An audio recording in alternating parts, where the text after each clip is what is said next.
So we join the Dolphins on this third down, 3rd and 4. Great attacking position on the Raiders' 20-yard line. The previous play was a short run by Ahmed. Now let's see what we do on this play. So on this third down, we have gone trips left. We have Ford and Bowden. Ford on the outside, X, Bowden at F. Both of them are running in routes, both breaking at 5, so we've got the levels concept. Gazicki at Y is going to have an inside release, then is going to run almost like a fade and break for the corner 18 yards.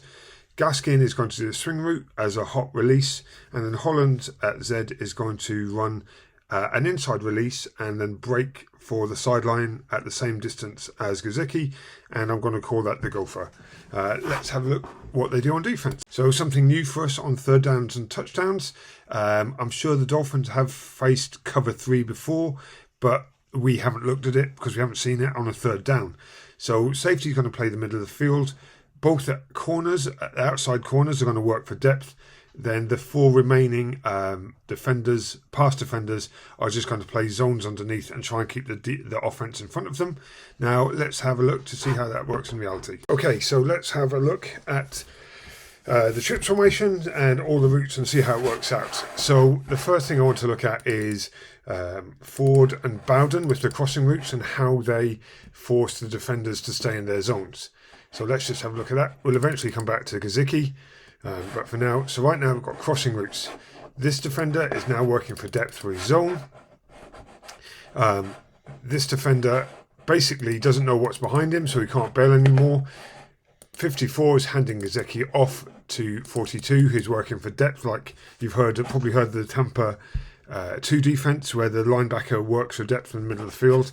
That's sort of what we're looking here. Now you can see that now 29.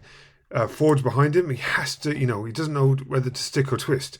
Ford does a really good job and it just jumps ahead. So let's take that back.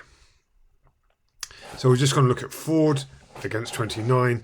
So right now Ford can sit in that zone because 29's not near him. What Bowden Jr. does really well is accelerate across the field, taking the linebacker out of his zone, making it easier for Ford to sit down. So that's a good route. Now we're just going to look at Gazicki because I think this is where we let ourselves down. Gazicki with the inside release runs past the linebacker and is now going to break for the corner. Now because it's cover 3, safety's in the middle of the field.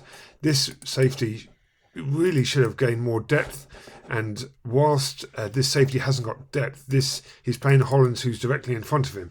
So, but right now the ball should be on Gazicki, but it's not, and it's a missed opportunity for a touchdown. As it is, Tua throws the ball to Ford, and we get a first down, which is great. Now, just to have a look at Holland's on the top.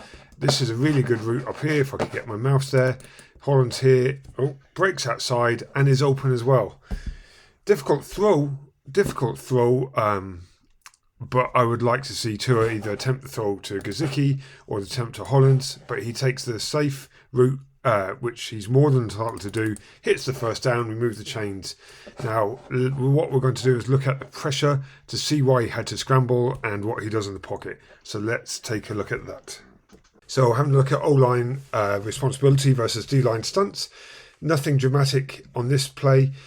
Just want to draw attention to on the left-hand side of the line, defensive right, there's going to be a defensive twist. And we're going to look at that a little bit more in film. So actually, let's have a look at that in film now. So the first thing, O-line box film, obviously, but the first thing I want to talk about is Tua's setup point, because that's going to be key to what we see later. So he's going to snap the ball, he's going to drop back. Right now, this is where he's setting up. So the pressure is going to force him off that setup point. So let's just go back and actually look at pass pro now. The thing that I want to draw your attention to first is the combination between the left guard Flowers and Jackson. It's a twist. So the defensive end going to show outside and then going to cut inside. What we see really well here from Flowers, and that he hasn't always done through the course of the season, is push the defender off. If we go back, I want you to just watch it at full speed. He pushes the defensive tackle. 99, the defensive end, has to take evasive manoeuvres to avoid him. So let's look at that now. Push off. in good. Flowers is now in good position. Decent from Jackson. I'd like to see his head into the inside to control the defender, but as it isn't bad. Now, if we just go back and look at on the right side, Hunt. Just want to say up front, great job by Davis, one-on-one, no problem. Deals with the defensive tackle. This is a wide 9 technique for Hunt. He's going to be an outside rush. Now, Hunt has given him the long arm to gain control. But the defender, it's not to the inside the chest plate. He can't absorb. He can't really run the defender off there. You can see his hands to the outside. The defender is to the inside, and he's going to extend. What Hunt does well here is maintain body position and give Tua a chance to actually climb the pocket. But we'll see that he's now forced off his setup point. He has to scramble, and that's this is probably the reason why he takes the easy check down to Ford rather than taking the deep shot to Gesicki. So whilst I would have liked to see the deep shot, do you know what? Decent pass ball, good twist pickup from Flowers and Jackson, good pocket awareness from Tua. Do you know what? We got the first down. It's not a bad job overall.